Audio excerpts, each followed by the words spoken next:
independently. That is, when we're subjected to public examination on our local plan, on the current local plan, comment was made on the strategic gaps. Comment was made that we may be required, I believe, maybe this confirmation, we may be required to review the strategic gap and the size of them. Now, therefore, I think if a strategic gap is going to be impaired at all, it's best impaired at the edges, not in the middle.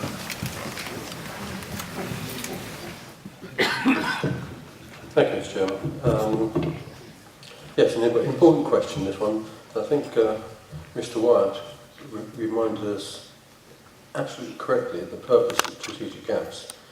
And they are intended to maintain the separate identity of settlements. Now, given the nature of Daedalus Airfield, the fundamental question in my mind is, would this extra building materially adversely affect that separation of settlements? And I think the very clear answer, if you look at the buildings that are there and the plans, is that it in itself would not. Daedalus is not open countryside, it is a working area.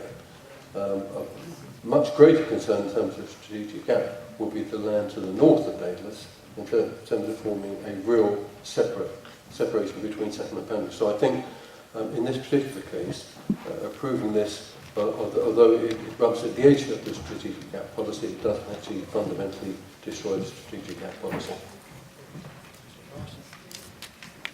Thank you, Mr. Chairman. So I think one or maybe more than one members of the public in their deputation made the point about the effect upon the number of planning applications which we have before us and the risk to those. Could the officers actually explain to us that situation? Because we obviously have a borough plan which we do not want to deviate from,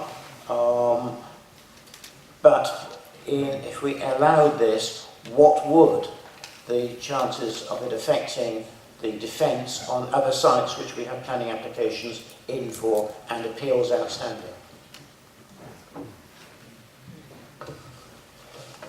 Chairman, I think you take the starting point, as Councillor Evans has quite correctly highlighted, that the strategic gaps are about keeping physical, visual separation between settlements, keeping the identity of the settlements. So I know one of the concerns that was raised by the Councillor from Gosport was, can you defend Hallam if you were to permit this? And I would say the two are substantially different.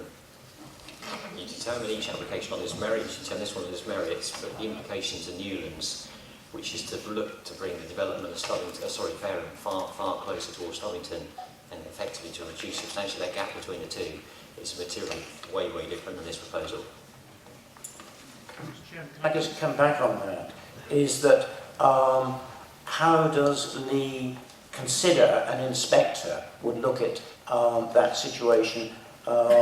Would it not be setting a precedent of breaching our strategic gap by allowing this? And therefore an inspector look at it in a different way. I accept his point that each application has to be considered on its merits, but an inspector very often looks at it slightly differently.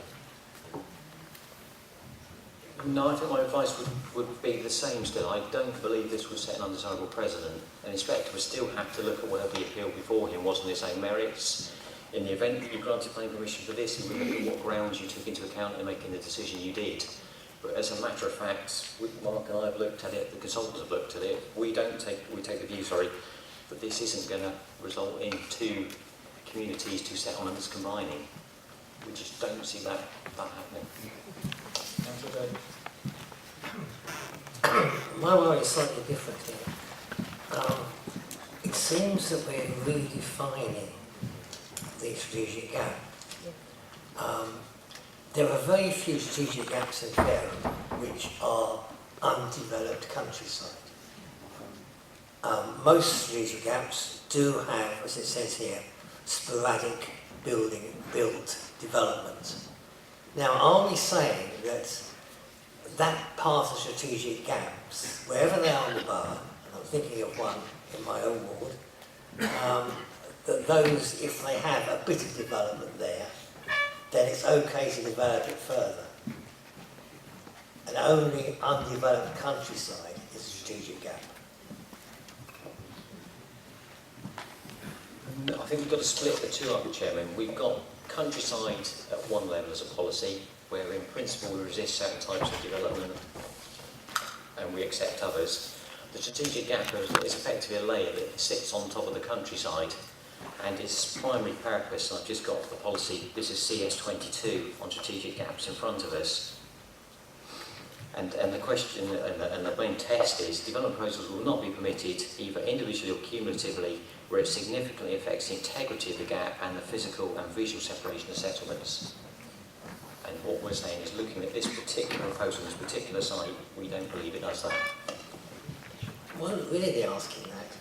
I think the sentence that, or the phrase on the fourth line of page 26, it already contains sporadic build development. Are we saying that areas which perform the function the council members have said, but which also contain built development are in fact not strategic gap? One more last go at this and see if I can put it in another way, Chairman, that could help you and the members' consideration of it. The trouble with gaps is that it's hard to define just individual fields, individual pieces of land. It usually takes up a large swathe of area. So there's some parts of the gap, as a result, that are going to be more sensitive than others. In the case of Daedalus, there's already large buildings sporadically set out across a large area of open space as well. That is part of its character. And so what we're doing is really applying the test. We're applying, does this visually, physically diminish the gap between settlements? And we're saying, in our judgment, no, it doesn't. But you would need to make that judgment at every part of the gap that you come to. Thank you, Mr. Chairman. Yeah, we're talking about something here which has a number of interconnecting factors. Councillor Davis refers to strategic gaps, and the strategic gap in his ward, in fact, it's not a strategic gap in your ward. It's countryside, but somewhere let's go beyond. And we know when our current borough plan was approved by the inspector, which is back in 2010, and was developed over 2007 through to 2010, the inspector at that stage said to us, and said publicly, for your next borough plan, because he understood the next borough plan would require housing in the countryside area, he did say for your next borough plan, you must be able to justify as the size of your strategic gaps. Not countryside areas, strategic gaps. And what we're looking at here, and you may well question, perhaps you could question as to whether what is now 8 years ago, 9 years ago, whether including Daedalus in a strategic gap was a sensible decision, given that it wasn't a contiguous area of semi-open countryside. But I think certainly that by allowing this building, it will not in itself materially affect our definition of a strategic gap in terms of separation between settlement boundaries.